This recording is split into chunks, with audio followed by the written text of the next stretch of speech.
and welcome to Light for Life. If you are returning to our channel, thank you. We value and appreciate you. Our aim is to shine a bright light on your inner splendor and assist to connect you to your magnificence via what we intend to be enlightened sharing, potentially educational and hopefully entertaining information, as well as encouragement for new perspectives. If you are new here, you are most welcome. We do hope that you will find our content highly beneficial and enjoyable. I am Liss. I'm a science of mind practitioner and a teacher of various healing modalities applicable to all aspects of the self and this life. And I am Lori. I am a holistic wellness researcher and educator. Welcome to Connections with Liss and Lori. We use the space to offer our perspective regarding multiple different topics that we certainly hope you find inspiring.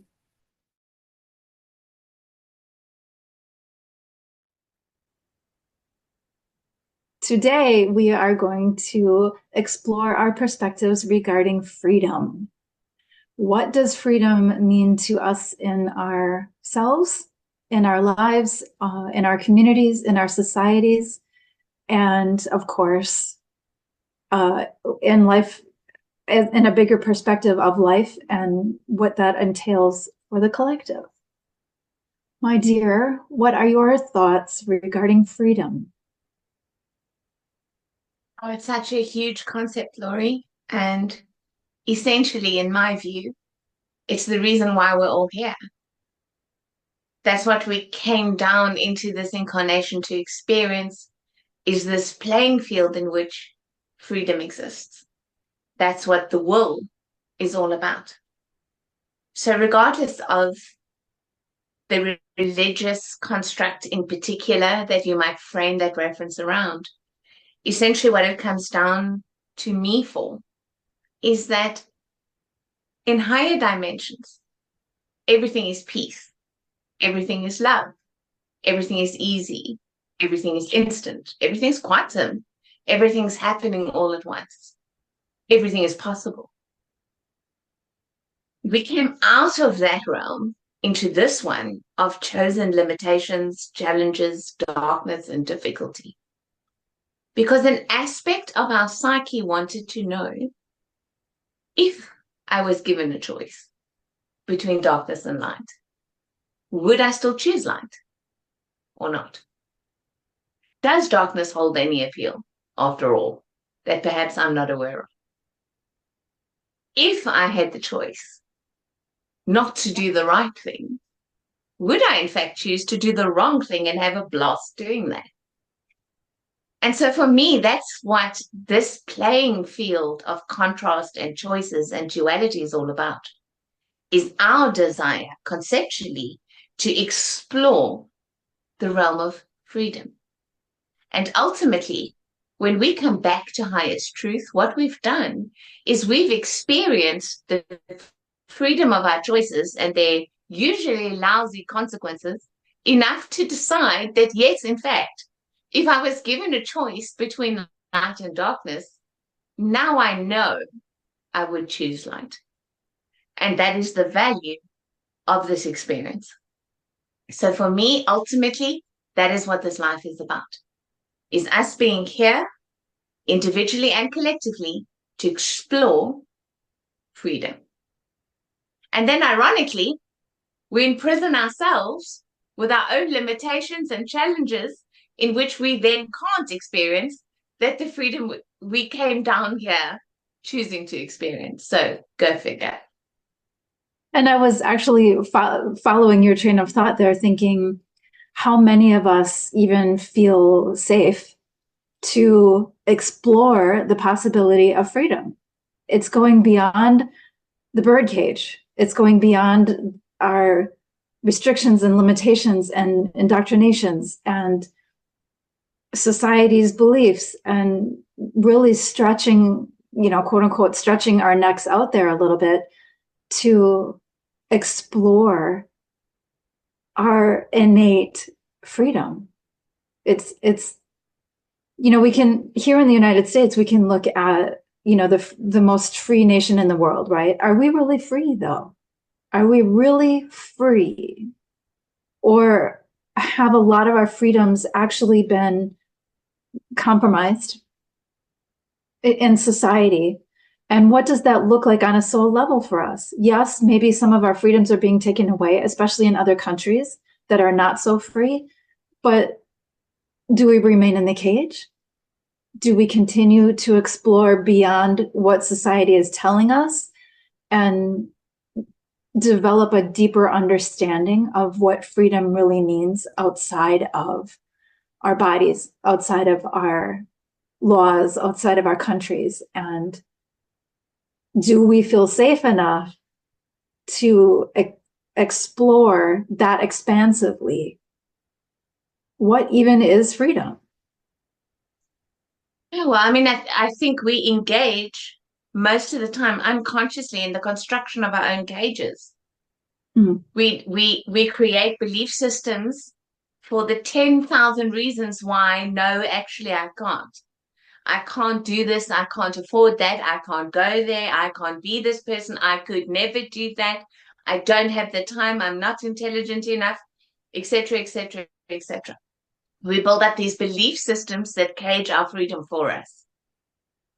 So we can have as free of a society as we like, and we don't actually benefit from that because we're not allowing ourselves to explore the potential for that freedom in our own lives. We've become so risk averse in ourselves that we really don't need any external authority to make sure we stay in the cage. We've made the cage comfy for ourselves. We've moved in with the duvet and the distraction device, and we're sorted and we'll just stay in our little cage because, again, what's comfortable is familiar, so it's safe. But we don't grow as long as we're keeping ourselves in that cage in which we don't explore the freedom and the possibility of more and other and new. And I appreciate a nudge when I'm in my comfort zone, when somebody comes along and nudges me into, just because it's comfortable doesn't mean it's right or good or true or even free to stay in that, in that little bubble. Yeah. And of course, I'm thinking of the cliche, I know why the caged bird sings. Yeah. And does the bird not even see the door? It just sings anyway. And what's beyond the door? And can we really get past the bubble to do that exploring?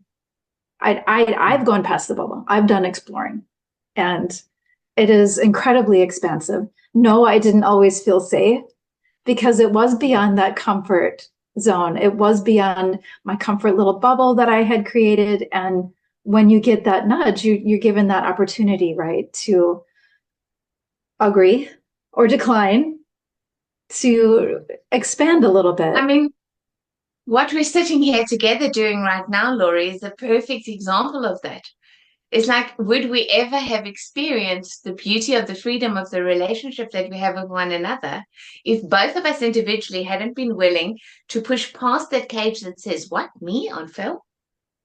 And actually challenge ourselves to create a thing that we could do together with an ocean between us, and to overcome that obstacle and now be able to connect on such a profound and such a deep level in which we are both being free to explore broader and different views on so many things and then share them with others too. So yes, it's uncomfortable. Initially, it's profoundly uncomfortable. All growth is. The seed has to burst, right? Mm-hmm. I mean, first it's got to be planted in the deep darkness, and then that shell has to break. That's painful in order for the plants to become the beautiful flower. And isn't that what freedom is? It's the flowering. It's the flowering of us in that new bright sunlight. As long as we stay buried in the soil, we've missed the point of life. Mm-hmm. As long as we're staying safe, we've literally skipped the boat on what we came down here to do.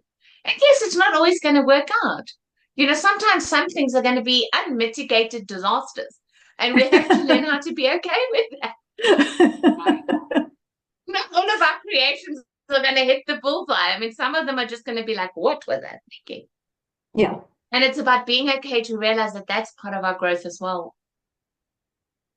Absolutely. I don't know that many people reach the later years in life thinking, I'm so glad I didn't take that chance.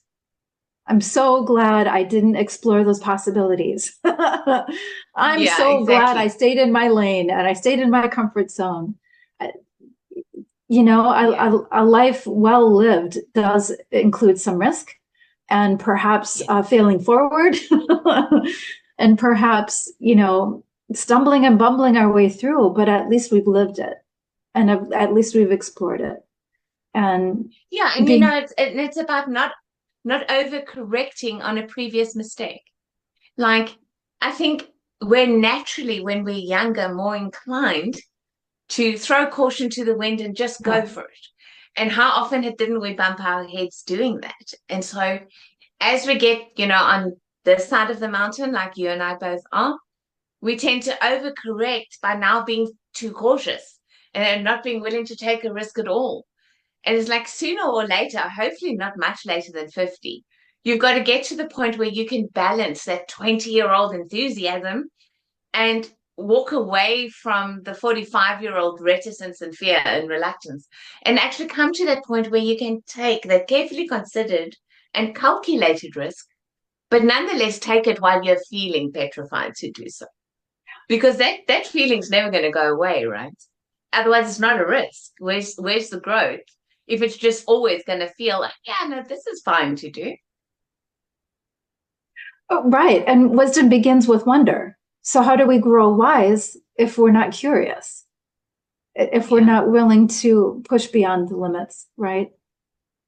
yeah, So what exactly. does, if somebody's watching this right now, what does freedom really mean to somebody who is feeling very caged? And how do we begin, how can we be the nudge for the person that might be watching this, similar to the That's nudges, lovely. you know, how That's can lovely. Yeah. how can I we would be the nudge nudge? people. I would nudge people towards their will. Hmm. What you really, really want for yourself, however you define that, what your heart-based desire truly is, what gets you excited, even if it's just in the private corner of your own mind, in the dreams that you share with no one. The desire to express that and to live it and to flesh it out, the power to do that resides in your will. Your will is a gift. There's a Mm-hmm. lot of debate in philosophical and psychological circles about whether we do, in fact, have free will or not. That's a very interesting topic to explore. But whether we do or we don't, we know that we have will because we have agency. We can and we do make choices all the time.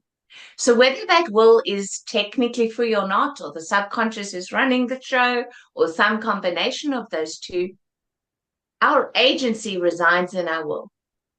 We can use that emotionally as willpower to force ourselves into new and uncomfortable patterns, but we can also use it as sovereignty, where we understand this is my life and I am allowed to choose what I want to choose for myself and simultaneously know that that is possible.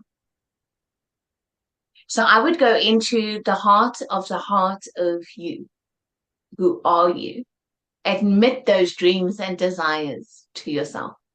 Understand what your proclivities might be. What is in imagination? And allow yourself to own it. Own it, truly. Say, yes, I do actually want it. And it might be scary just to acknowledge that you desire it in the first place. But that's where you have to start.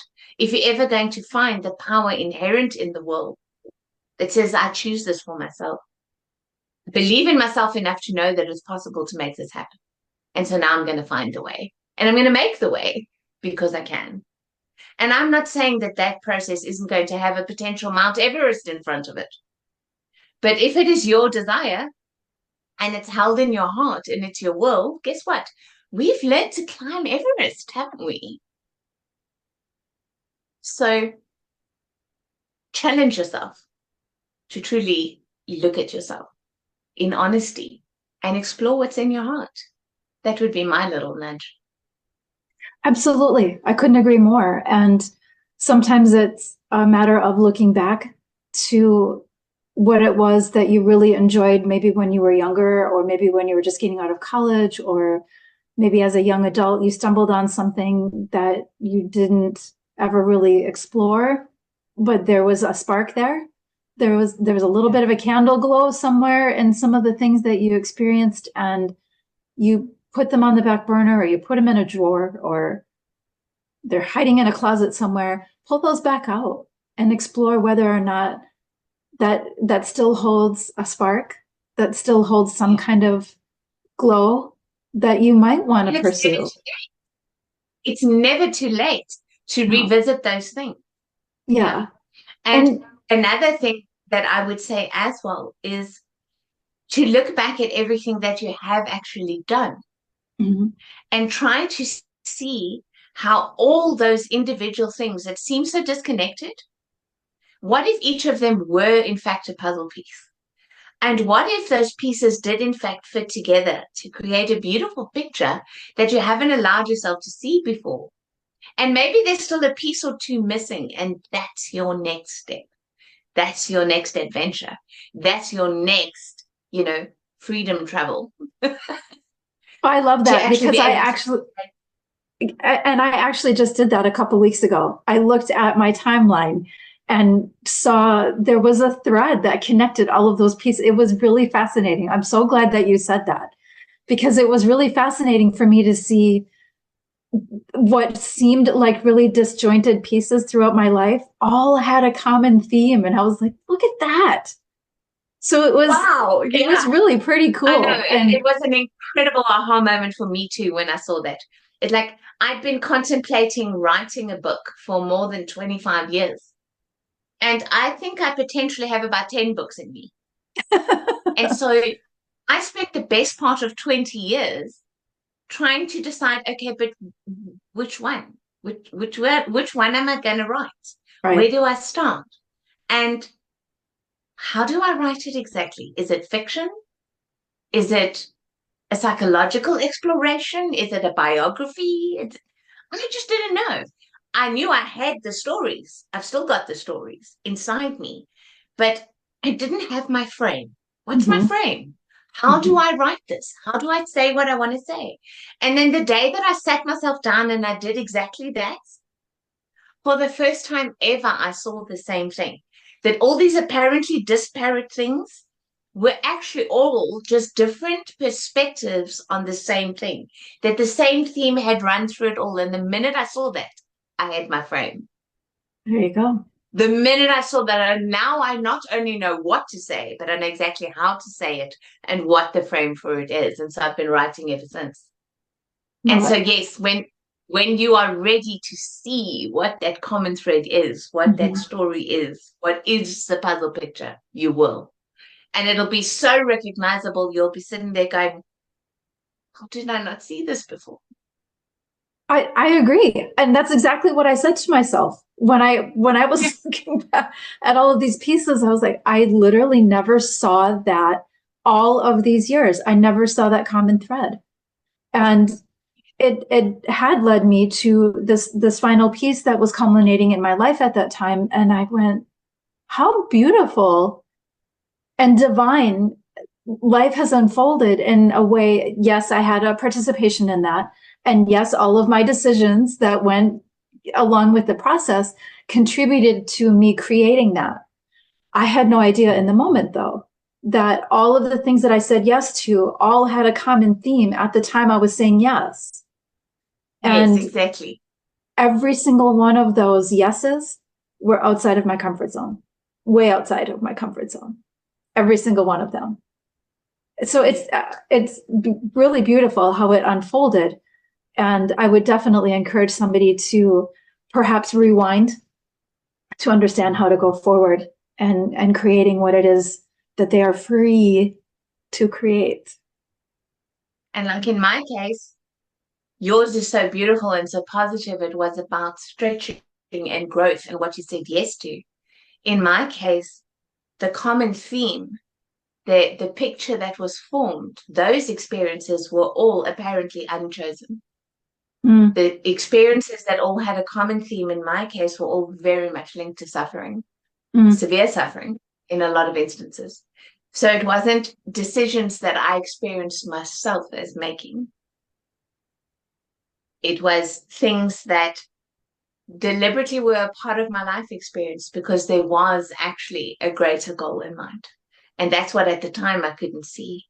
So whether our watchers have your experience of a positive growth stretching, or they have a, wow, would you look at all this darkness? Either way, the end result is the same, which is that we find the meaning we didn't know we were creating. And that's magic. It is. Absolutely magical. Really beautiful. Yeah. And I would add that a lot of the yeses that I said were because of discomfort that I really wanted to shift. And some patterns that I didn't know any other way out of other than to say yes to something new.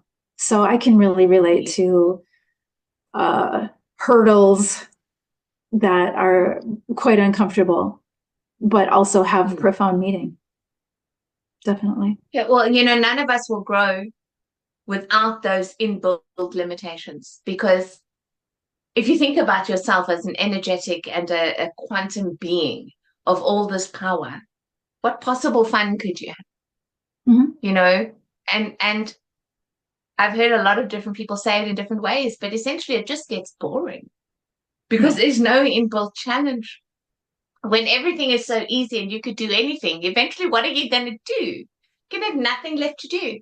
So it's like whenever you come up against a perceived limitation or obstacle or block, it's remind yourself, you know what, this is here because a part of me thinks that I'm going to have fun. A part of me thinks that this is going to be great, learning to overcome and blast through. Because as a quantum being, that limit wouldn't exist at all. No limits. And I believe that's what defines freedom. Yeah, exactly. And Thank so you, I everyone. think that's a lovely place to. I do too. Yeah. Thank you for connecting with Light for Life. If you appreciate reminders, please go ahead and subscribe to the channel so you can receive those notifications. If you would like to work with one of us, you can find our contact information in the About section of this channel. Yes, thank you for connecting with Light for Life. Please share your insights, your questions, and your comments with us in the comment section below. We value your feedback. And we really hope that we will see you for our next episode. We upload one every Thursday. Until then, bye-bye and be joyful. Until we connect again, we send you love and light.